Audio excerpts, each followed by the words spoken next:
Hello everyone and welcome back to the channel. Continuing on with my journeys in opal, I've come across this little beauty. So this is a Morado Opal. It's also known as a purple opal or a Mexican grape opal. Morado actually just means purple in Spanish, I believe.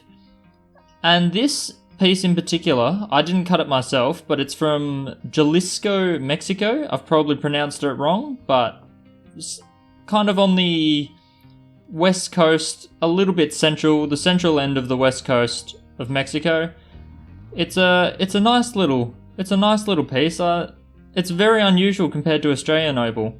So what it is it's a common opal. So that white area there you can see, it's a common opal, but it's got this very obvious inclusion, this purple inclusion.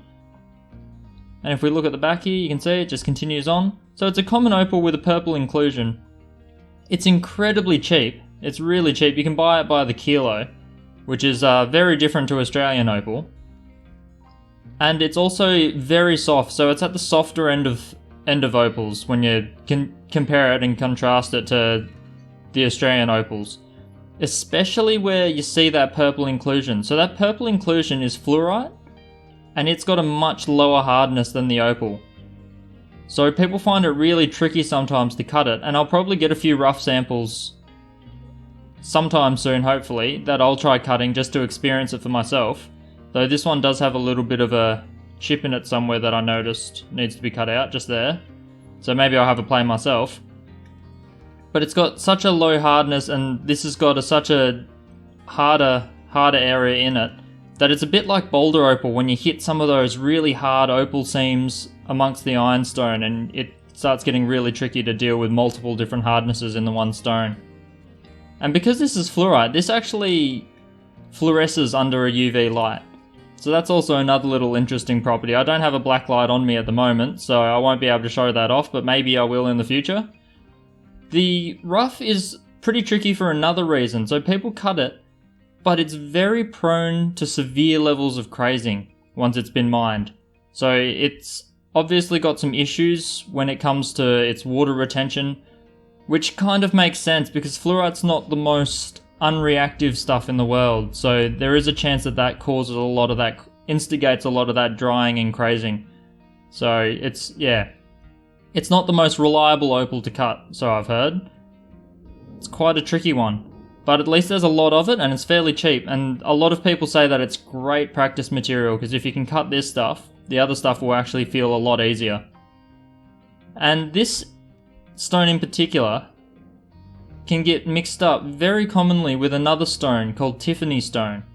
But they are actually two different things.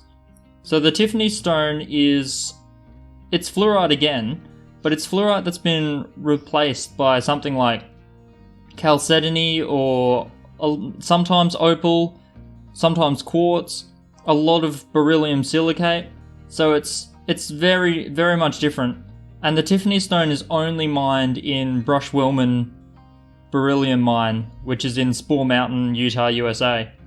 So it is quite a significantly different stone. Thought I'd give a quick little overview of this wonderful little grape opal. They can come in amazing patterns. For a common opal, I mean, I wish it was common around where I live, because I would dig this stuff up and try cabbing it myself. Some of the pieces I've seen, this one stood out to me, so this one I bought on Opal Auctions. But this one stood out to me just because of the sheer amount of purple on the face and the little pattern that it's got. But there are some wild pieces out there. As with any inclusions, you can just come across ones that are just absolutely amazing. But yeah, hopefully in the future I'll be able to stock up on a lot of these South American and American opals. So rather than having one small piece in my collection, I can get a whole heap of rough, and we can play around with carving it and see for ourselves how easy or difficult a piece is to cut. Quite a nice little piece, this one. And that is Morado Opal, or Purple Opal, or Mexican Grape Opal. It goes by a lot of different names. There's a couple other ones, but they're the most common. And yeah, looks pretty good. Now, just a little bonus. I finally got the first batch of sintered diamond tips. Universal sintered diamond. I've gone through and inspected them all and they seem okay. So there's only 5. And I think I've already allocated these 5 to people that have requested them in the past. But as soon as I sell these and I get the money in my account, I am going to then put that towards buying another set. So we'll get a whole heap of these and I will work on making sure that everyone has what they need. And these are the exact same as the set that I cut with, as you can see just here. So yeah, you've got the full range. I mean, a lot of the times I just skip over the green and blue, so you'll see me use the black, red and yellows a lot. Sometimes I go straight to yellows if I'm being really cautious and it's a thin piece of crystal or something. So yeah, you've got plenty of videos to see me actually using these, and I'm going to actually start trying to sell them myself because a lot of you guys need them and they are incredibly pricey here in Australia. I'll probably stick to selling within the country first, but it could open up to other countries, especially over in Europe where you guys seem to have a really hard time getting a hold of a lot of this kind of stuff for a reasonable price. I know in Australia we get a similar sort of issue every now and then, so I don't really like the idea of paying $140 for these, but I'll get rid of them for half that at $70. Even though there's been a few business people telling me that I should definitely be milking it for more than that.